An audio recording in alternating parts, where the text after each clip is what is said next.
Business morning में आज हम बात करेंगे एक ऐसे एंटरप्रेन्योर की, एक ऐसे उद्यमी की जिनकी शुरुआत नौकरी से हुई और उसके बाद उन्होंने बहुत ही कम पूंजी लगा करके आज एक ऐसे मुकाम पर खड़े हैं जो हमारे लिए, आपके लिए, हम में से कई सारे लोगों के लिए एक इंस्पिरेशन साबित हो सकता है। हमारे साथ है सत्येंद्र तोमर।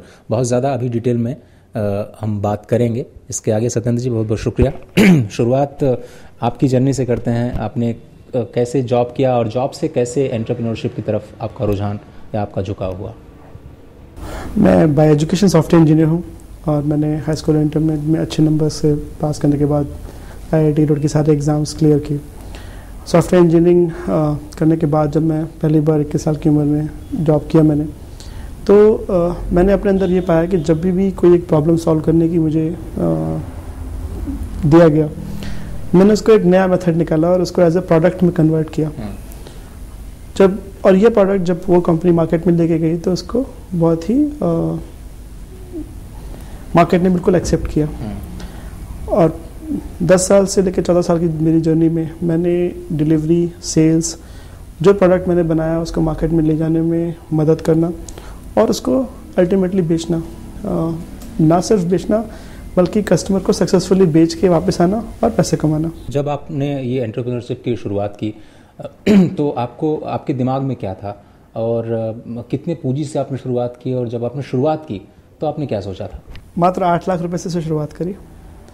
जिस समय ये शुरुआत करी उस समय ये सोचा था कि आज एक नाम कमाना है और नाम कमाने के साथ एक बहुत बड़ा उद्देश्य था कि जिस जगह से हम शुरू हुए, जिस कम्युनिटी, जिस सोसाइटी से हम शुरू हुए, आज अगर हम उस सोसाइटी को आके अपने साथ लेके नहीं जा सकते तो कहीं ना कहीं आप वो सारे रिश्ते जो आपके साथ जुड़े थे 20-22 साल के, जिनसे आप बने, आपको उन्हें छोड़ना पड़ेगा। तो सर, मैंने पहला बिजनेस जिसमें लगाया हुआ था रियल एस्टेट ब्रोकिंग।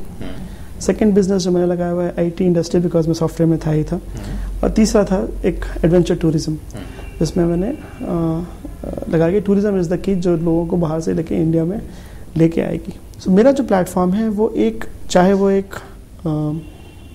रेस्टोरेंट वाला हो, चाहे वो एक चाय वाला हो, वो उसको एक बहुत ही इफ़ेक्टिव टूल्स की वजह से, के माध्यम से 6 से 7 दिन के अंदर, इनफैक्ट अब मैं जिस टूल पे काम कर रहा हूँ उसमें 5 घंटे के अंदर आपका खुद का पूरा कार्ट ऑनलाइन जाके रेडी होगा। तो अभी हम सत्येंद्र, हम बात कर रहे हैं स्मार्ट सिटीज़ की, जिसमें अभी तक डेफिनेशन क्लियर नहीं हो पाया कि किस तरह की स्मार्ट सिटीज़ होंगी। आप जो बिल्डिंग्स बना रहे हैं या फिर जहाँ पे कंसल्टेंसी आपने दी है, क्या उसमें स्मार्ट सिटी के कंपोनेंट्स आपने डाले हैं? आपका क्या विज़न है? अगर आज हम बात करेंगे तो हमने जो बिल्डिंग नोएडा में बना रहे हैं वो एक स्मार्ट सिटी का मिनिएचर फॉर्मेट है। मिनिएचर फॉर्मेट इसलिए है क्योंकि उसमें बिजनेस लाइफ के जो भी एलिमेंट होने चाहिए, विच मीन्स कि आप अगर आज सुबह 7 बजे अपने घर से निकलें, अपने ऑफिस आएँ, तो आपको हेल्थ क्लब वहीं मिले, उसके बाद आपका ऑफिस एनवायरनमेंट भी वहीं पर अच्छा हो, और शाम तक आपको रिटेल के काम करने के बाद भी आप बढ़िया उसमें जा सकें।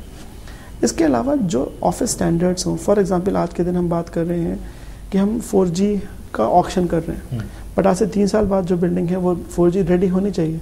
अगर वो 4G रेडी नहीं है तो क्या उसमें हम फिर से पेंट करके घुसेंगे? चलिए अब थोड़ा सा वापस एंटरप्रेन्योर जर्नी की तरफ आते हैं। आपने जब शुरू किया 4 साल पहले, आपने बताया कि 8 लाख रुपए से आपने शुरुआत की। अब कितने लोगों ने आपके साथ काम करना शुरू किया? अभी क्या स्थिति है, कितने लोग काम करते हैं और फ्यूचर क्या देख रहे हैं आप? हमारे साथ एक ऑफिस बॉय ने काम करना शुरू किया सर, और एक रिसेप्शनिस्ट ने। That was the initial days.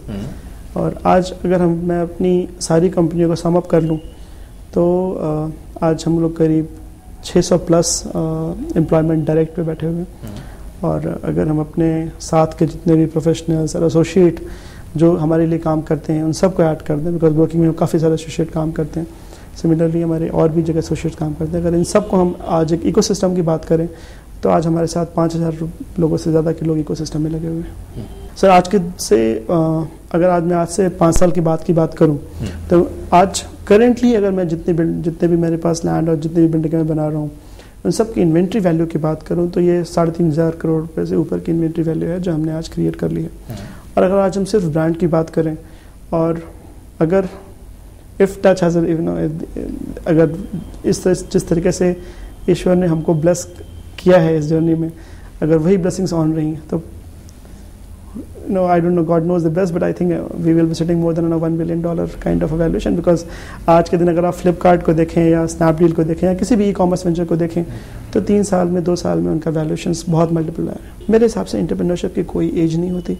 मुझे ऐसा लगता है कि आज 12, 15, 16, 18, 20, 21 जिस साल की उम्र में भी बंदा अपने आप को ये लगे, मैं समझता हूँ कि मैं शायद 5 से 6 साल लेट हो गया, मेरे को ये काम पहले कर लेना चाहिए था। मेरे हिसाब से मैं बहुत लेट स्टार्ट किया और मुझे ऐसा लगता है कोई उम्र नहीं होती, जहाँ पे भी बंदा करना चाहे वहाँ स्टार्ट कर सकता है। चलिए, बहुत बहुत शुक्रिया सत्येंद्र जी। 8 लाख रुपए से इन्होंने शुरुआत की और आज 2-3 हज़ार करोड़ रुपए के इन्वेंट्री पे बैठे हुए हैं, फिर भी इतने मॉडेस्ट हैं, कह रहे हैं कि कोई उम्र नहीं होती और इन्होंने 5 साल की देरी की। आप क्या सीख सकते हैं ये मैं आपके ऊपर छोड़ता हूँ। बिजनेस मॉर्निंग में सिर्फ इतना ही। Ajay Mishra, DD news, Delhi.